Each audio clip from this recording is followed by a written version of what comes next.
अभी संडे को UGC net का पेपर है, तो मैं आपको ये बताना चाहती हूँ कि राजनीति विज्ञान में बच्चे क्या करें, क्योंकि राजनीति विज्ञान का जो विषय क्षेत्र है वो काफ़ी व्यापक होता है और मोस्टली प्रश्न जो आते हैं, देखिए मुझे नेट की परीक्षा बार बार देने में, उनके पेपर सोल्व करने में बड़ा अच्छा लगता है। राजनीति विज्ञान मेरा प्रिय विषय रहा है। तो राजनीति विज्ञान में देखिए, आप फर्स्ट पेपर जब आप लोग करेंगे, फर्स्ट पेपर तो सबका कॉमन रहेगा, कोई दिक्कत नहीं है। उसमें थोड़ा सा आपको कंप्यूटर की बेसिक जानकारियाँ होती है, मेथोडोलॉजी आपको थोड़ा सा पता होता है, रिसर्च के बारे में आपको पता होता है और आपके रीजनिंग पावर, ये सब आप तैयारी कर चुके हैं। पहली बात तो इस तरह से आप फर्स्ट पेपर को करें तो देखिए, एक तो आपके पास समय कम है, कम समय के अंदर अभी और ज़्यादा कोई पढ़ने की ज़रूरत नहीं है। जो कुछ पढ़ा हुआ है सिर्फ उसी को आपको क्या करना है, मनन करना है। टेंशन मुक्त रहना है, किसी तरह की टेंशन लेके आपको पेपर देने नहीं जाना है। कुछ स्टूडेंट बार बार यही पूछते हैं कि अब हमारी तैयारी नहीं है, इस बार हम लोग क्या कर लेते, छोड़ देते, नेक्स्ट टाइम देंगे। तो देखिए, उन स्टूडेंट्स को मैं कहना चाहती हूँ, अगर आपने पेपर को ड्रॉप करने की सोची है कि हम अब ना दें, अगली बार देंगे, तो देखिए अगर बाई चांस अगर तैयारी नहीं है तो आपको अनुभव मिलेगा। नेक्स्ट टाइम जब आप पेपर देंगे तो आपको उसमें बहुत ज़्यादा फायदा होने वाला है। तो आप लोग ये तो एक तरह से गांठ बांध लीजिएगा, ध्यान रखिएगा कि पेपर में तो आप जरूर बैठें, क्योंकि जब कुछ नहीं मिलता है तो इसका मतलब नहीं है कि भाई क्लियर हो गया आपको तभी क्या है फ़ायदा है, नहीं, आपको अनुभव मिलता है। नेक्स्ट टाइम जब भी आप पेपर देंगे 6 मंथ के बाद, तो उसमें आपको सबसे बड़ा बेनिफिट रहेगा कि आपको पैटर्न पता रहेगा, समय को कैसे मैनेज करना है ये पता रहेगा, किस तरीके से पेपर करना। देखिए, पहले मैं आपको बताती हूँ, जब भी आप एग्जामिनेशन हॉल में जाते हैं, मैं मोस्टली पॉलिटिकल साइंस वालों के तो एग्जांपल देती हूँ, वैसे मैं सभी के लिए में जाते हैं। तो पेपर को सबसे पहले आप शांत मन से बैठिएगा, पेपर को 2 बार पढ़िएगा। देखिए, नेट की जो परीक्षा होती है, पेपर कोई भारी भरकम नहीं होता है, पेपर देखने में बड़ा इजी होता है, लेकिन उसमें माइनर इतना होता है कि माइंड को स्टेबल करके आपको पेपर क्वेश्चन को बड़े आराम से पढ़ना होता है। उत्तर में तो क्या है, आपको गोले गोले भरने, कोई ज़्यादा टाइम नहीं लगता वो मार्कशीट भरने में। सबसे पहले आप अपने क्वेश्चन पेपर को पढ़िएगा और नज़र एकदम पूरे क्वेश्चन पेपर से गो थ्रू हुईएगा और देखिएगा, क्योंकि उत्तर सारे आसपास होते हैं और राजनीति विज्ञान में तो खासकर सारे उत्तर आसपास होते हैं, तो स्टूडेंट्स क्या होते हैं, कंफ्यूज हो जाते हैं। तो उसमें ये बिल्कुल भी ना सोचे कि पहली बार तो पेपर देने ना जाए, पेपर जाते ही एकदम से अगर आपको ये प्रश्न भी सही लगता है, ये ऐसे नहीं करना है। चाहे आप थ्योरेटिकल पॉलिटिकल साइंस पढ़ते हैं, चाहे वेस्टर्न वाली, चाहे इंडियन पॉलिटिक्स है, जो आपके दिमाग में उन सिद्धांतों को आपने बड़े अच्छे तरीके से पढ़े हुए, उनको एक तरीके से क्या करना, मनन करना है। कोई भी प्रश्न पढ़ना है, उत्तर आपको लगेगा ये सही है, ए भी सही है, बी भी, सी भी, डी भी, सारे सही लगेंगे, क्योंकि सारे आसपास ही होते हैं, लेकिन प्रश्न के अंदर कहीं ना कहीं लिखा होता है सबसे नज़दीक, सबसे अधिकतम। इस तरह के शब्द जब वहाँ जोड़ दिया जाता है तो उसमें से आपको क्या करना होता है, अच्छे से क्वेश्चन को देखकर छांटना होता है। तो आपके जो थॉट्स वाले क्वेश्चन है उस पर एम एन रॉय पे, अरविंद घोष पे, इनके ऊपर क्या होता है कि आपके प्रश्न आते हैं, बुक्स के नाम और कौन से सन में प्रकाशित हुई है, किस की ये बुक्स है, इस तरह से उसमें आपके प्रश्न हो गए। प्लेटो, अरस्तु है, जे.एस. मिल, इनके ऊपर प्रश्न है। तो इनको अगर आपने पढ़ रखा है तो एक तरह से एक स्टोरी की तरह उनको दिमाग में रखिएगा और फिर उसके बारे में आपको एक्सप्लेन करना है। फ्रेंड्स की, मॉन्टेस्क्यू, इन की जो पुस्तक है, इनको आपको क्या करना है, ध्यान रखना है।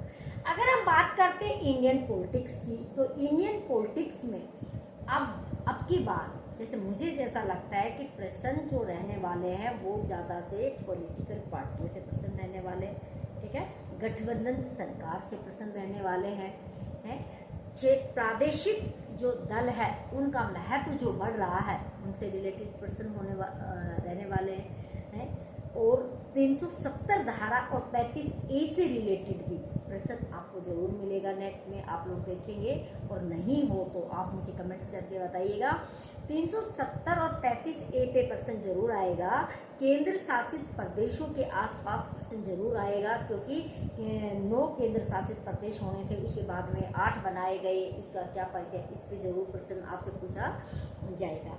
अच्छा, राज्य के नीति निर्देशक सिद्धांतों में देखिए आर्टिकल आपसे पूछा जा सकता है कि कौन सा आर्टिकल ऐसा है पंचायती राज व्यवस्था के बारे में कहता है, जन कल्याण के बारे में कहता है, इसके बारे में पूछा जाएगा। ठीक है, ये इसके ऊपर ज़्यादा है अनुसूचित जाति और अनुसूचित जनजातियों पे आप फोकस बना के रखेगा। समान आचार संहिता इस पे बना के रखिएगा।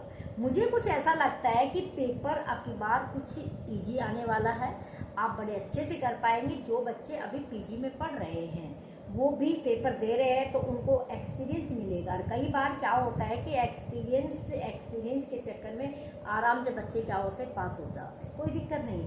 पहली बात तो सबसे अच्छी बात है कि इसमें नेगेटिव मार्किंग नहीं है। अच्छा, कुछ आप जब फर्स्ट ईयर में, सेकेंड ईयर में, प्रीवियस में, फाइनल में जब आप पीजी लेवल से पढ़े हैं तो कोई ऐसी बात है ही नहीं कि आप ट्यूशन ना कर पाए, क्योंकि सिलेबस आ लिया। रिसर्च मेथोडोलॉजी आपने अच्छे से पढ़ी है। कंप्यूटर तो आजकल सभी बच्चों को उसकी जानकारी है ना, बाकी कोई रीजनल है वो कोई इतना मुश्किल नहीं होता है। अब हम बात करते हैं कि इंडियन पॉलिटिक्स में, तो मुझे जैसा लगता है कि ये चीज़ें महत्वपूर्ण होंगी। समान आचार संहिता के ऊपर प्रश्न पूछा जरूर जाएगा। ठीक है ना, समान आचार संहिता पे प्रश्न होगा। स्टेबल गवर्नमेंट पे प्रश्न होगा। हिंदुत्व पे प्रश्न जरूर भी होगा। तो इन विषयों पे देखिएगा आपके प्रश्न होंगे फर्स्ट पेपर में से। आजकल तो क्या है कि फर्स्ट और सेकंड पेपर में कोई ऐसी बात रही नहीं है जो पहले जैसी हुआ करती थी, भाई सेम से क्वेश्चन सेम है। हाँ, उसमें थोड़ा सा क्या है कि सेकंड पेपर में थोड़ा सा आपको क्या होगा, दिमाग लगाना पड़ेगा। इंटरनेशनल पॉलिटिक्स पे जो महत्वपूर्ण प्रश्न होने वाले हैं उनमें से देखिएगा यूक्रेन और रसिया और अमेरिका, इनके ऊपर तो आपको 2 क्वेश्चन जरूर मिल सकते हैं। ठीक है, फिलिपींस और इजराइल पे जरूर होगा। यूनेस्को पे प्रश्न आने की संभावना है कि अमेरिका कब यूनेस्को से बाहर हुआ, कब यूनेस्को के अंदर आया। ठीक है ना, इसके बारे में भी प्रश्न होगा। इंटरनेशनल पॉलिटिक्स के अंदर अभी जो हथियारों से संबंधित है ये, और मोदी की किन देशों में फ्रीक्वेंटली क्या हुई है, विजिट हुई है, किन मुद्दों से संबंधित बात है, G20 है, इनके विषय में क्या है, इंटरनेशनल पॉलिटिक्स से आपके प्रश्न हो सकते हैं। ठीक है ना, इंटरनेशनल पॉलिटिक्स से रिलेटेड हो सकती है।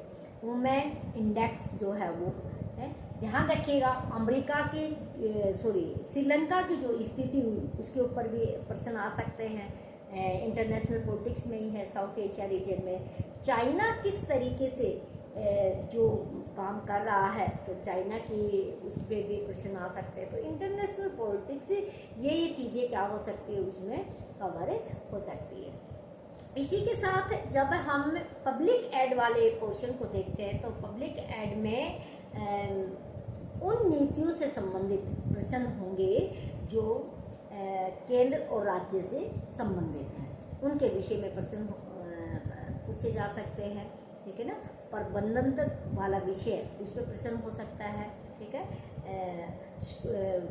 आर्मी वाला एरिया है उसमें से प्रश्न हो सकते हैं, क्योंकि प्रश्न हर बार होते तो वही है, बस उनको क्या है, घुमा फिरा के टीच किया जाता है। अगर आपने एक बार पूरे सिलेबस को गो थ्रू कर लिया है तो ज़्यादा टेंशन लेने की आपको कोई ज़रूरत नहीं है। चाहे इंडियन पॉलिटिक्स कर रहे हैं आप लोग, चाहे पब्लिक एड कर ले, इंटरनेशनल पॉलिटिक्स कर रहे हैं, चाहे आप थॉट कर रहे हैं, इक्वल पर्सन्स चारों भागों में से आते हैं। और वो आपको दोनों पेपर में कुछ क्या होते हैं, सेम ही होते हैं। क्रूसेड वाला जरूर कर लीजिएगा आप, क्रूसेड वाला है फिलिस्तीन का, ये क्रूसेड वाला आपको ज़रूर कर लीजिएगा। और अगर एक कहीं पे इंटरनेशनल लेवल पर कोई परिवर्तन हुआ है तो उस पर आप लोग देख लीजिएगा। EU पे, यूरोपियन यूनियन पर प्रश्न आने की संभावना ज़रूर है, रसिया पे भी ज़रूर है, इसको आप लोग देख लीजिएगा।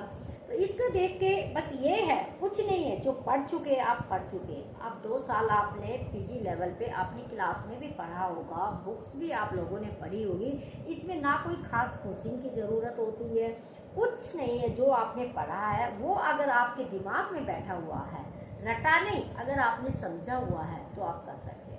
कई बार क्या होता है कि बहुत अच्छे से हम पढ़े नहीं होते, और हम क्या करते हैं कि एग्जामिनेशन हॉल में होते हैं, अगर हम प्रश्न पत्र को अच्छे से समझ लेते हैं। नेट में एक ही बात होती है, अगर नेट की परीक्षा देने वाला बच्चा अगर क्वेश्चन पेपर को बड़े अच्छे से समझ जाता है तो वो उत्तर सही लगाया है और नेगेटिव मार्किंग है नहीं, तो 100% सफल होने की संभावना है।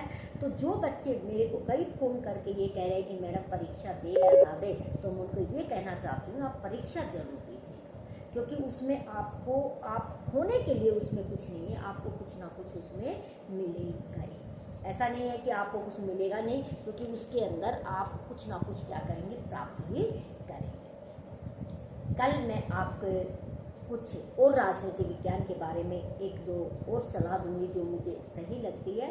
तो देखिए, बेस्ट ऑफ लक, आप जाइएगा, आराम से पेपर दीजिएगा, पीस ऑफ माइंड पेपर दीजिएगा, आपका क्लियर हो गया। क्योंकि मैं अपने जिम्मेदारी लेके कहती हूँ कि आपका क्लियर होगा, क्योंकि जब मेरी उम्र 48 साल थी तो मैंने नेट की परीक्षा देके देखी थी। मैं ये परीक्षा तो नेट की मैं पहले पास कर चुकी थी, पर मैं ये देखना चाहती थी कि अब पैटर्न बदल गया, क्या मैं इसके काबिल हूँ करने के लिए, क्या मैं कर सकती हूँ या नहीं कर सकती। तो मैंने नेट का एग्ज़ाम दिया, और मैं सिर्फ अपनी पहले की जो पूर्व का जो ज्ञान था, सोच था, उसके आधार पर मैंने नेट की परीक्षा बड़े अच्छे से पास की। तो मैं कहती हूँ कि चुटकियों में होगा, आपको घबराने की ज़रूरत नहीं है, आपको टेंशन नहीं लेनी है, बस सिर्फ आप हंसते हुए जाइएगा, और आप क्वेश्चन पेपर को सिर्फ आप दिमाग से पढ़िएगा और सारा पेपर कीजिए। मुझे कमेंट्स करके बताइएगा कि आने के बाद कि किस तरह के क्वेश्चन आए हैं।